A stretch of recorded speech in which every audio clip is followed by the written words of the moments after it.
बच्चों, आज हम कक्षा 6 हिंदी भाषा भारती 8th ग्रेड अभ्यास पुस्तिका का पाठ 13 बसंत के प्रश्न उत्तर लिखेंगे। बहुविकल्पीय प्रश्न। प्रश्न 1, जंगल ही जीवन है, जंगल मत काटो। पंक्ति में किस वर्ण की आवृत्ति से चमत्कार दिखाई दे रहा है?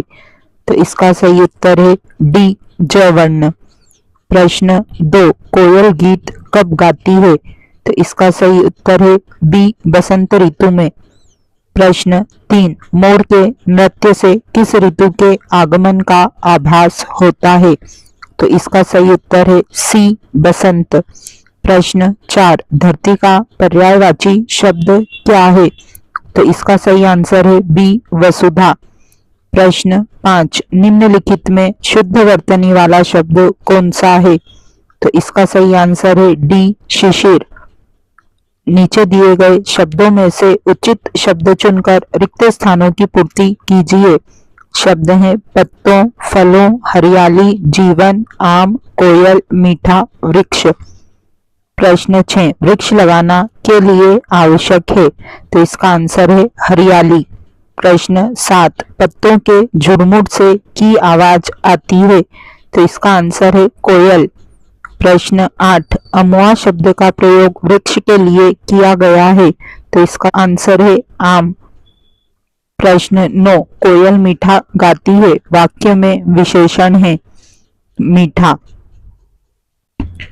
प्रश्न 10, जल ही जीवन है तो जंगल भी है? तो इसका आंसर है जीवन। अति लघु उत्तरीय। प्रश्न 11, कहाँ ठहर जाऊं मैं? कविता में यह कथन कौन कह रहा है? तो कविता में यह कथन बसंत कह रहा है। प्रश्न 12, कविता में बसंत ने जंगल को क्या कहा है? तो कविता में बसंत ने जंगल को जीवन कहा है और उन्हें काटने से मना किया है। प्रश्न 13, बसंत क्यों दुखी है?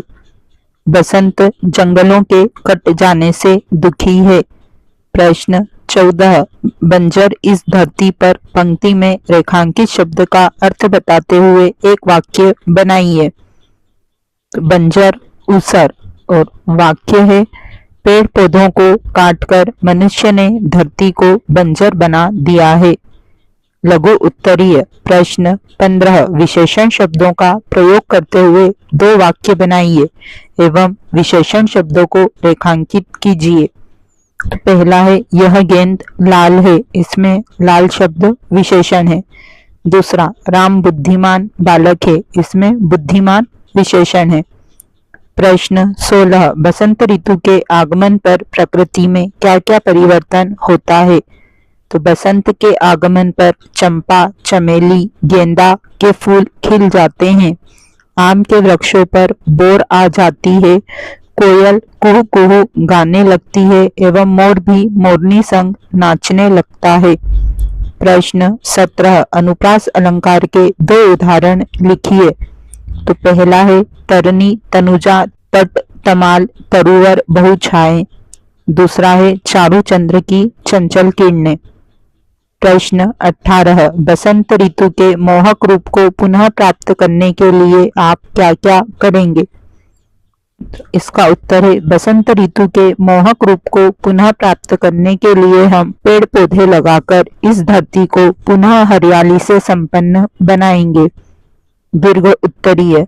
प्रश्न 19, आपको कौन सी ऋतु पसंद है और क्यों? अपने शब्दों में लिखिए। मुझे बसंत ऋतु पसंद है क्योंकि इस ऋतु में धरती पर हरियाली छा जाती है, आम के वृक्ष पर बोर आने लगती है, कोयल और पपीहा गाने लगते हैं, मोर मोरनी संग नाचने लगता है, धरती का वातावरण आनंददायक हो जाता है। प्रश्न 20, यदि प्रकृति में बसंत ऋतु न हो तो हमारा परिवेश कैसा होगा? लिखिए। बसंत ऋतु के आगमन से पौधों में नई पत्तियां और फूल आते हैं। इसके बिना पौधों की वृद्धि और फूलों का मौसम प्रभावित होगा, जिससे प्रकृति की सुंदरता और पारिस्थितिकी तंत्र पर असर पड़ेगा।